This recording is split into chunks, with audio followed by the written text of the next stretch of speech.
of these absolutely documentable facts that we see from the ground. International organizations on the ground. Tell me which ones are on the ground in eastern Aleppo. Yeah, okay, I'll tell you, there are none. There are none. These organizations are relying on the Syrian Observatory for Human Rights, which is based in Coventry, UK, and which is one man. They're relying on compromised groups like the White Helmets, which, let's talk about the White Helmets. The White Helmets were founded in 2013 by a British ex-military officer. They have been funded to the tune of $100 million by the US, UK, and Europe and other states. They purport to be rescuing civilians in eastern Aleppo and Idlib, yet no one in eastern Aleppo has heard of them. The White Helmets purport to be neutral, yet they can be found carrying guns and standing in the dead bodies of Syrian soldiers. And their video footage actually contains children that have been recycled in different reports. So you can find a girl named Aya who turns up in a report in month, say, August, and she turns up in the next month in 2 different locations. So they are not credible. The SOHR is not credible. Unnamed activists are not credible. Your sources on the ground, you don't have them. The agenda of some corporate media, it is the agenda of regime change. How can the New York Times, I was reading it this morning, or how can Democracy Now!, which I was reading the other day, maintain until this day that this is a civil war in Syria? How can they maintain until this day that that the protests were unarmed and nonviolent until, say, 2012? That is absolutely not true. How can they maintain that the Syrian government is attacking civilians in Aleppo when every person that's coming out of these areas occupied by terrorists is saying the opposite? While the Syrians and while the Russians adhered to the tenets of the ceasefire, but the American-led coalition itself violated the ceasefire by targeting Syrian army positions in Deir ez-Zor, killing at least 83 Syrian soldiers in a prolonged attack that lasted nearly 1 hour and which enabled ISIS to overtake that position.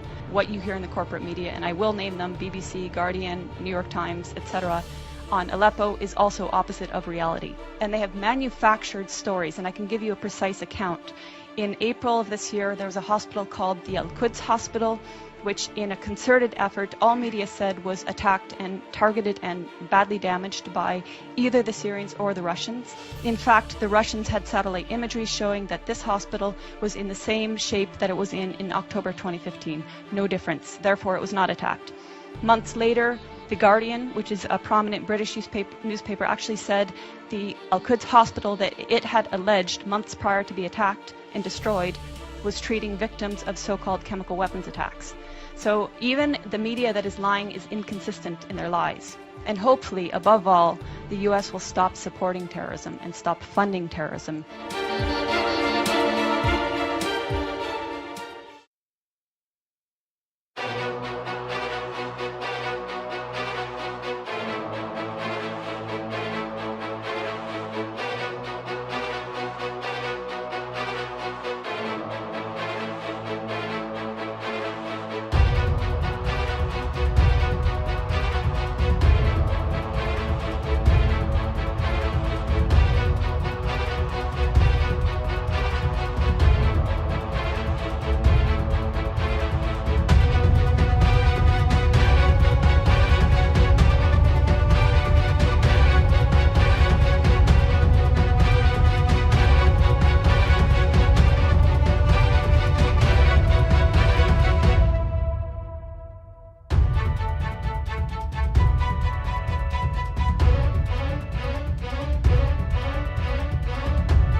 поставим эту сторонку куда-нибудь. На, Миша, будешь держать.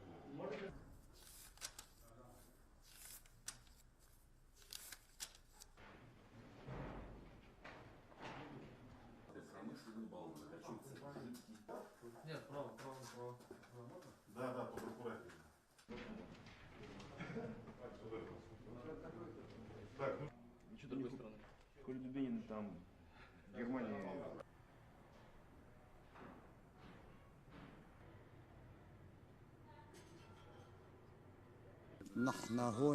نحن من اول الحمله اللي صارت هون ما يدخلوا حدا ولا بيخلوا مثل بيقولوا حدا يشهد عليه هون ولا باي شيء ولا باي طريقه يعني باسرار هون من الجامعه قلعونا هذا من شهرين بس طلعونا من الجامعه هذا الدمار هذا اللي صار بالجامعه بس من شهرين بس